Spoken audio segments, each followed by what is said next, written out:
Here we have an older Figuarts figure, but I'm really interested to see if it still holds up. Let's find out.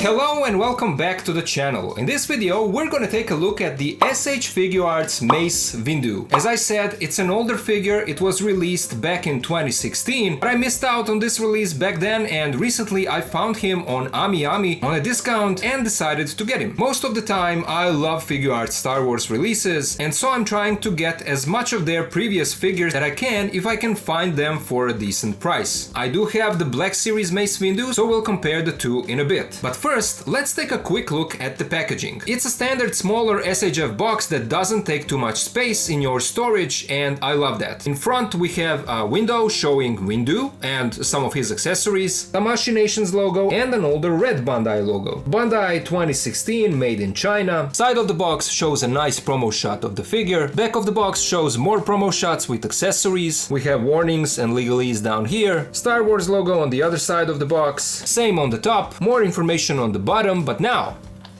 let's open it up and let's take a look at the figure.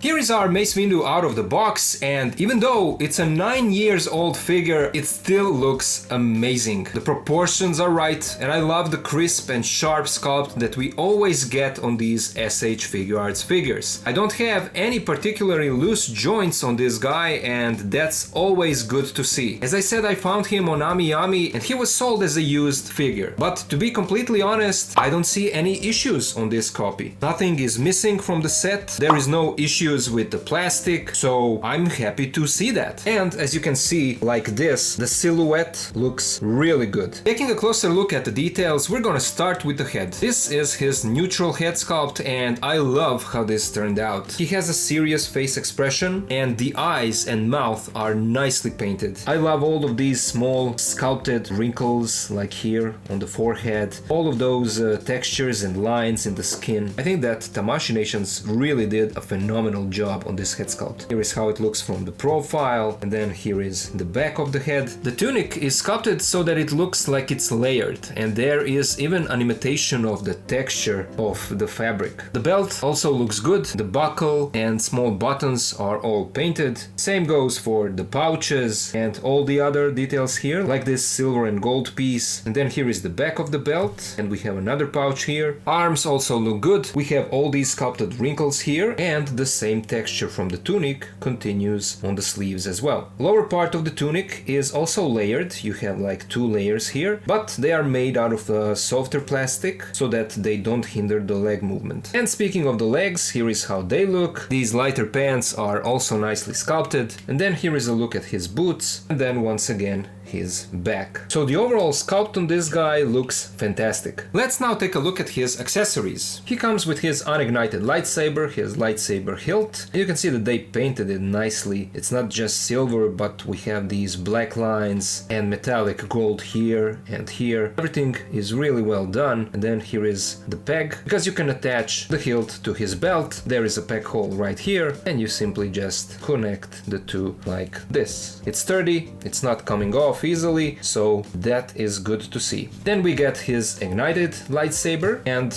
it's the same hilt that we already saw with all the same painted details, but this time we have his translucent purple blade. This blade is also detachable from this hilt, so the only difference here is that this one doesn't have the peg on it, but the blade is removable. Mace comes with 3 pairs of hands. First, a pair of fisted hands that are already on the figure, a pair of force-using, force-pushing hands that are really beautifully sculpted, and then a pair of lightsaber gripping hands. And so the way to insert the lightsaber into these hands is to remove the blade, so that you can slide the hilt from the lower side through the hand, attach the blade, and this is how that looks. We also get an alternate head sculpt, and this is his angry face expression. I do see the likeness to Samuel L. Jackson, and I love the way that this turned out. This is a fantastic sculpt, and this is how the 2 head sculpts look side by side. And to switch the heads, we simply remove this one, and here is how the neck joint looks, and we attach the alternate one. This is how that head looks on the body. Now, unfortunately, the only thing missing missing, at least in my opinion, in this set,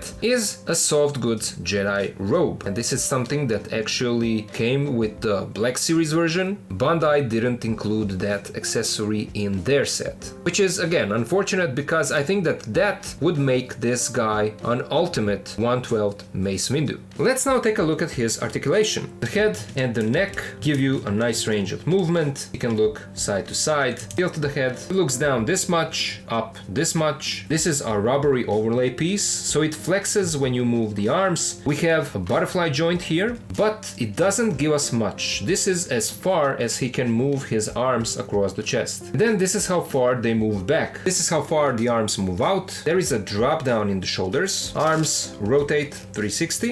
There is a bicep swivel. Elbow bends this much, and you get a little bit of rotation. A swivel in the wrists, and they hinge in all directions. There is only one cut in the torso, unfortunately, and it is behind the belt. So there is where you'll get your side-to-side movement and a little bit of side-to-side tilt. He can bend forward only slightly. Bending back is a bit better. He has drop-down hips and a thigh swivel. Legs move out this much, forward and back. Knees bend this much. There is no boot cut. There is a swivel in the ankles. Feet move forward this much, back this much. We have a toe joint and an ankle pivot that could be a bit better. Let's now compare this guy to some other figures. First and most important comparison is, of course, to the Black Series Mace Windu. Here is how the two scale to each other. As you can see, the height is practically identical. Now, Black Series was released back in 2018, so SHF is actually 2 years older than this guy. They both look good like this, they have nice proportions in the body, and just the overall look feels natural. Comparing the likeness side by side, you can see that Hasbro did a really good job here. Even all these years later, I would say that this is still one of their best head sculpts in the line. I even remember people arguing about it being better than the SHF one. For me, it's really hard to decide which one is better. SHF is definitely much more sharper, it has more crisper sculpt, and I really love that. All the wrinkles, all the facial features are visible, while Hasbro always has a kind of a softer sculpt on their figures. I would also say that the Black Series Mace looks much better in person than here on camera. I don't know why that is, but I just needed to point that out. All in all, I think that both companies nailed it in terms of likeness, but what do you guys think? Which one to you looks better? Let me know. In terms of the rest of the body, SHF is a superior figure, as it should be because of the price difference. The sculpt is better with sharper details, and articulation is also much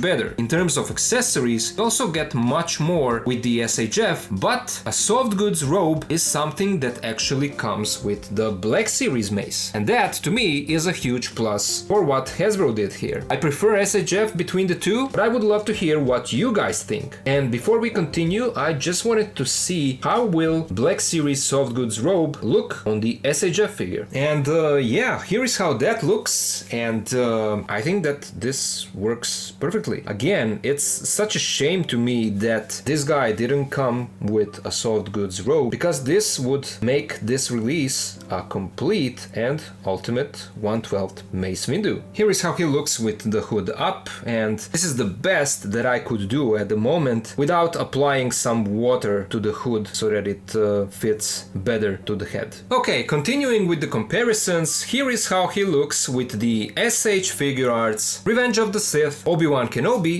and Anakin Skywalker. And you can see that he is definitely taller than both of these guys. Here is how he scales with the Black Series Episode 2 Attack of the Clones Padawan Anakin and prequel Yoda, the one that came in a 2-pack with Greed. Here he is next to the Black Series Plo Koon and Kit Fisto, and then here he is with the Black Series Jango Fett and Count Dooku. Here is how he scales with the Black Series Phase 1 Clone Trooper and Phase 2 Clone Trooper from his 187th Battalion. And finally, here is how he scales with the Black Series B1 Battle Droid and Super Battle Droid. So there you go, that was my review of the S.H.Figuarts Mace Windu, a figure released back in 2016. I'm so happy that I was able to find this guy on AmiAmi for a good price, because this is one of the rare SHF Star Wars figures that I was missing in my collection. And even though it's an older figure, it still holds up, it still looks fantastic. The likeness is there, articulation is great, so are accessories, but the only thing missing, as I said, is his soft goods Jedi robe. If that was included, included, again, for me, this would be the ultimate 1/12 Mace figure. It probably still is, because I can always give him soft goods robe from some of my other figures, or I can get another one somewhere online. But all in all, I'm really satisfied with this figure, and if you can find it like I did for a good price,